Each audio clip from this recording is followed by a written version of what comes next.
अली खान साहब कमेंट करके सवाल पूछ रहे हैं, what about park view society, they claim they also have RUDA NOC. अच्छा जी, इसका जो एनओसी है बिल्कुल सोसाइटी के पास मौजूद है। आप रूडा की वेबसाइट पे जाएं और वहाँ पे एक सेक्शन है जी, housing schemes slash LSDs technical approval. इसमें अगर आप आते हैं तो आपको सेकंड नंबर पे एक सोसाइटी मिलती है रिवर एज हाउसिंग स्कीम के नाम से, जिसकी मुल्तान रोड पे लोकेशन है। और इसका जो एरिया है जो यहाँ पे शोर है वो 11,209 कनाल की लैंड है, और जिसमें area for residential and commercial purpose वो है 6,027 कनाल। और current status provisional acceptance is granted.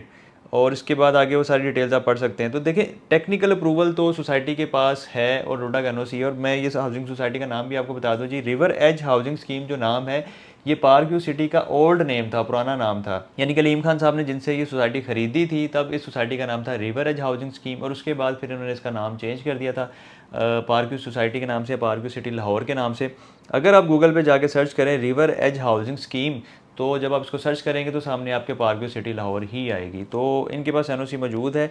लेकिन जो ये सैलाब में जो एक मामला हुआ, वो सारा चीज़ें हुई, वो एक अलग मैटर है, क्योंकि वो वहाँ पे एक रोडा का बंद बनना था। वो रोडा ने ओबियसली उसके अगेंस्ट फीसिस भी चार्ज की थी। वहाँ पे जो प्लॉट्स हैं वहाँ पे आप जो सेल परचेज़ करते हैं उनको आइडिया है कि रोडा चार्जेस के नाम से एक फ़ीस भी है जो हर क्लाइंट सेल परचेज़ के यानी कि टाइम उसको पे करता है जब प्लॉट ट्रांसफ़र होता है। तो सारी चीज़ें हैं, तो बंद वहाँ बनना तो वो नहीं बना, तो वहाँ पे सैलाब का पानी है। लेकिन दूसरी साइड इनके पास जो एनओसी है मौजूद है, टेक्निकल अप्रूवल मौजूद है, और वक्तन फ़वक्तन ये 100% फाइनल अप्रूवल में भी आ जाएंगे और सारी चीज़ें इनकी क्लियर हो जाएंगी।